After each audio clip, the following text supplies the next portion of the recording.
¿Cuál fue la última película que viste? ¿Y puedes recordar las últimas 5 antes de esa misma? Ahora te hago una última pregunta. De esas películas que viste, ¿cuántas fueron hechas en Colombia? Lo más probable es que ninguna. Con suerte, habrá una en la lista, y si eres un apasionado del cine colombiano, quizás más de 2 o 3. Pero lo cierto es que por lo general el cine colombiano es poco consumido por el principal público al que está dirigido, los colombianos. Y entonces, ¿por qué Colombia no consume cine colombiano? En el principio, con la llegada del cine a Colombia, la novedad hizo que la gente se volcara a verlo. La curiosidad del público y la sociedad en general por las imágenes en movimiento generó un interés cada vez mayor por parte de unos cuantos de hacer cine. Desde el mero registro de una actividad cotidiana hasta la grabación de historias de ficción hechas con el fin de entretener. Sin embargo, con el paso del tiempo, con la violencia y la llegada de cada vez más productos extranjeros al país, el público fue perdiendo interés en el cine local.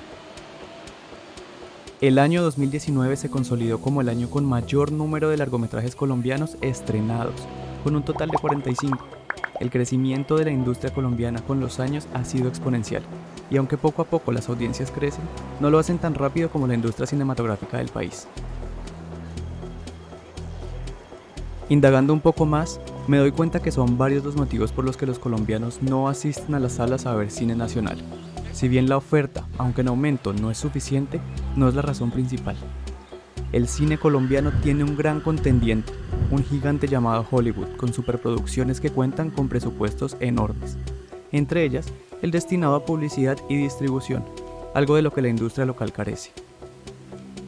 A las películas colombianas les es difícil combatir los megacarteles, las vallas que anuncian un estreno y por supuesto los anuncios comerciales en televisión, con lo que cuentan generalmente estas producciones internacionales. Independientemente de la batalla de mercadeo que tiene que enfrentar nuestra industria local, el mayor freno que siempre parece encontrar es la falta de interés por parte del público, por el solo hecho de contar con la etiqueta Made in Colombia. Es parte del imaginario colectivo creer que el cine colombiano es malo, que carece de recursos técnicos y calidad, o que se acerca más a un género que solo es capaz de tratar los mismos temas de siempre y en consecuencia prefiere volcar sus ojos a la misma película de acción extranjera en cartelera. Día a día, los incentivos y medios de distribución de cine en Colombia son más amplios y diversos. Somos hoy en día testigos de un hecho histórico nunca antes visto, y es que el cine se ha trasladado de las salas de teatros a las salas de la casa. El internet, los servicios de streaming y la alta demanda de los mismos han obligado a la industria a generar cada vez más contenido y hacerlo de fácil acceso al espectador. Las nuevas generaciones se interesan cada vez más por productos locales, por conocer las historias que sus vecinos quieren contar. También se preocupan por contar sus propias historias. El cine colombiano es muy diverso, y me atrevo a decir que se encuentra en una adolescencia en la que aún busca algo de identidad, pero sin duda, cada vez despierta más interés por parte de una audiencia no solamente local, sino también internacional que le coquetea con ganas de conocerlo.